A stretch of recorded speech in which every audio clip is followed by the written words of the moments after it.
बिस्मिल्लाहिर्रहमानिर्रहीम। जन्नत के बारे में दिलचस्प और हैरत अंगेज़ तफसील। इस तफसील देने का मकसद ये है कि आपके दिल में इसके हसूल का शौक़ पैदा हो और आप अच्छे अमाल से इसको हासिल करने की कोशिश करें और इस फ़ानी दुनिया को आखिरत की ज़िंदगी पर तरजीह न दें। जन्नत क्या है? अल्लाह ताला ने अपने बंदों को उनके अच्छे अच्छे अमाल का अपने फजलो करम से बदला और इनाम देने के लिए आखिरत में जो शानदार मकाम तैयार कर रखा है उसका नाम जन्नत है और उसी को बहशत भी कहते हैं। जन्नत में हर किस्म की राहत व शादमानी और फरहत का सामान मौजूद है। सोने चांदी और मोती और जवाहरात के लंबे चौड़े और ऊंचे ऊंचे महल बने हुए हैं और जगह जगह रेशमी कपड़ों के खूबसूरत और नफीस खैमे लगे हुए हैं।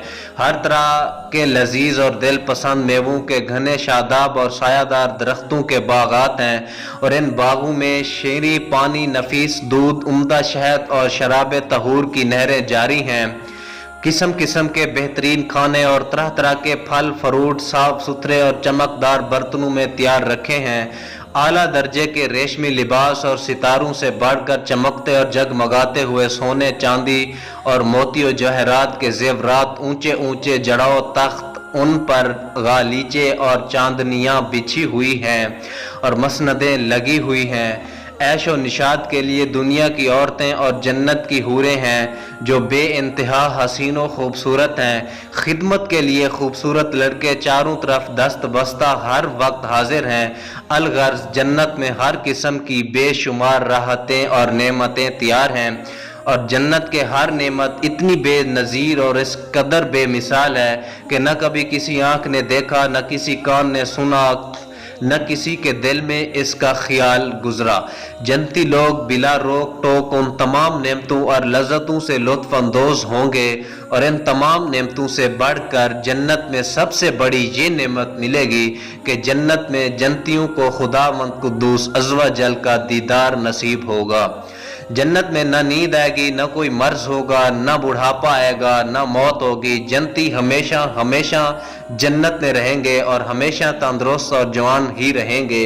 अहले जन्नत खूब खाएं पिएंगे मगर न उनको पेशाब पाखाना की हाजत होगी, न वो थूकेंगे, न उनकी नाक बहेगी, बस एक डिकार आएगी और मुश्क से ज्यादा खुशबूदार पसीना बहेगा और खाना पीना हजम हो जाएगा। जन्नती हर किस्म की फिक्रों से आज़ाद और रंजो गम की जहमतों से महफूज रहेंगे। हमेशा हर दम और हर कदम हर शादमानी और मुसर्रत की फिजाओं में शादो आबाद रहेंगे और किस्म किस्म की नेमतों और तरह तरह की लज्जतों से लुत्फ अंदोज महफूज होते रहेंगे।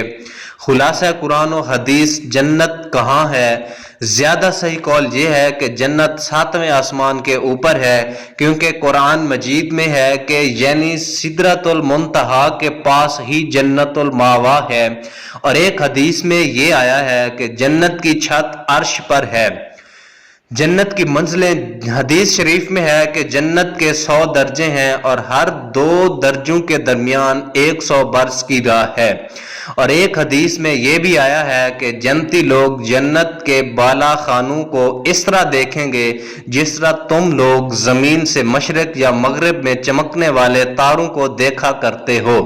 जन्नत की फाटक, हदीस शरीफ में है कि जन्नत के फाटक इतने बड़े बड़े हैं कि इसके दोनों बाजुओं के दरमियान 40 बरस का रास्ता है, मगर जब जन्नती जन्नत में दाखिल होने लगेंगे तो इन फाटकों पर हुजूम की कसरत से तंगी महसूस होने लगेगी। जन्नत के बागात, एक रवायत में है कि जन्नत के तमाम दरख्तों के तने सोने के हैं। जन्नत की इमारतें, जन्नत की इमारतों में एक ईंट सोने की और एक ईंट चांदी की है और इसका गारा निहायत ही खुशबूदार मुश्क है और इसकी कंकरियां मोती और याकूत हैं और इसकी धूल ज़फ़रान है। और ये भी मरवी है कि बाज़ इमारतें नूर की और बाज़ याकूत सुर्ख की और बाज़ जमर्द की हैं। जन्नत की नहरें और हौज़े कौसर, जन्नत में शीरी पानी, शहद, दूध और शराब की नहरें बहती हैं। जब जन्नती पानी की नहर में से पिएंगे तो इन्हें ऐसी हयात मिलेगी कि फिर इन्हें मौत ना आएगी और जब दूध की नहर में से नोश करेंगे तो इनके बदन में ऐसी फरहबी पैदा होगी कि फिर कभी लागिर ना होंगे اور جب شہد کی نہر میں سے پی لیں گے تو انہیں ایسی صحت و تندرستی مل جائے گی کہ پھر کبھی وہ بیمار نہ ہوں گے، اور جب شراب کی نہر میں سے پلائے جائیں گے تو انہیں ایسا نشاط اور خوشی کا سرور حاصل ہوگا کہ پھر کبھی وہ غمگین نہ ہوں گے۔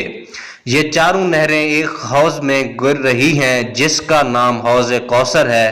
یہی حوض حضور اکرم صلی اللہ تعالی علیہ وآلہ وسلم کا وہ حوض کوثر ہے جو ابھی جنت کے اندر ہے، لیکن قیامت کے دن میدان محشر میں لایا جائے گا، جہاں حضور اکرم صلی اللہ تعالی علیہ وآلہ وسلم اس حوض سے اپنی امت کو سیراب فرمائیں گے۔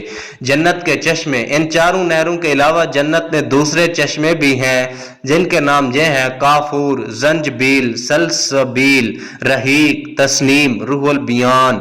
اہل جنت کی عمریں: ہر جنتی خواہ بچپن میں مرا ہو یا بوڑھا ہو کر وفات پائی ہو، ہمیشہ جنت میں اس کی عمر 33 ہی برس کی رہے گی، اس سے زیادہ کبھی اس کی عمر نہیں بڑھے گی، اور وہ ہمیشہ ہمیشہ اسی طرح جوان رہتے ہوئے آرام و راحت کی زندگی بسر کرتا رہے گا۔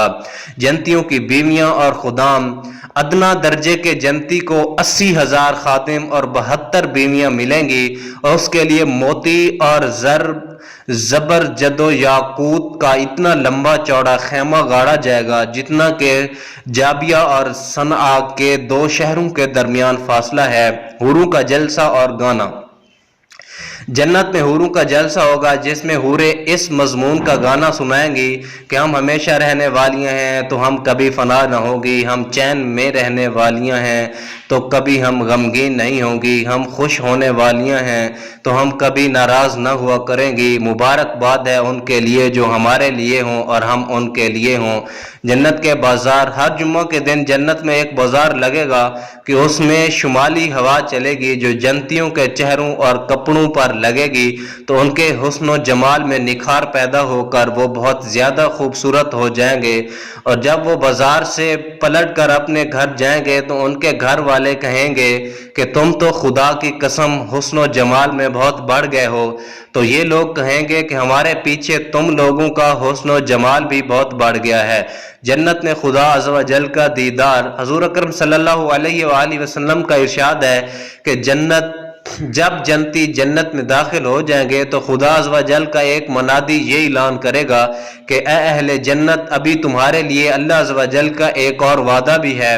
تو اہل جنت کہیں گے کہ اللہ عز و جل نے ہمارے چہروں کو روشن نہیں کر دیا ہے؟ کیا اللہ عز و جل نے ہم کو جہنم سے نجات دے کر جنت میں نہیں داخل کر دیا ہے؟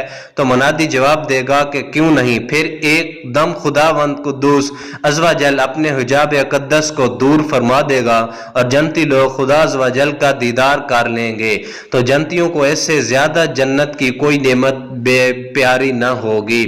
اسی طرح بخاری و مسلم کی حدیث میں ہے، حضرت جریر بن عبداللہ رضی اللہ تعالیٰ عنہ کہتے ہیں کہ ہم لوگ رسول اللہ عز و جل صلی اللہ تعالیٰ علیہ وآلہ وسلم کی خدمت میں بیٹھے ہوئے تھے تو حضور اکرم صلی اللہ تعالیٰ علیہ وآلہ وسلم نے 14ویں رات کو چاند کی طرف دیکھ کر ارشاد فرمایا کہ تم لوگ ان قریب قیامت کے دن اپنے رب عز و جل کو دیکھو گے جس طرح تم لوگ چاند کو دیکھ رہے ہو، یعنی جس طرح چاند کو دیکھنے میں کوئی کسی کے لیے حجاب اور آڑ نہیں بنتا، اسی طرح تم لوگ اپنے رب عز و جل کو دیکھو گے۔ تو اگر تم لوگوں سے ہو سکے تو نماز و فجر، نماز و عصر کبھی نہ چھوڑو۔